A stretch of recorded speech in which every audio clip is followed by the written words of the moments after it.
first out method or HIFO method.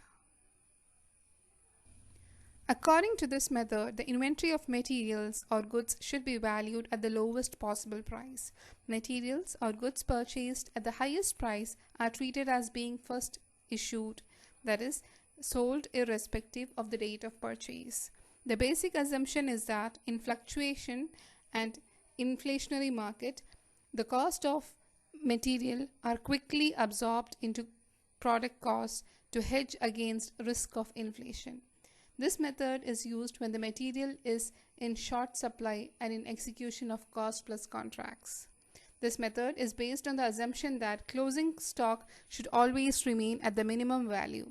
So materials with higher value are issued first and get exhausted at the earliest. This method may be used in case of cost plus contracts or monopoly products. HIFO method is not a popular method and not acceptable under the standard accounting practice. I hope this simple concept is clear. Please do share your comments. For more updates, please subscribe and press the bell icon. Thank you.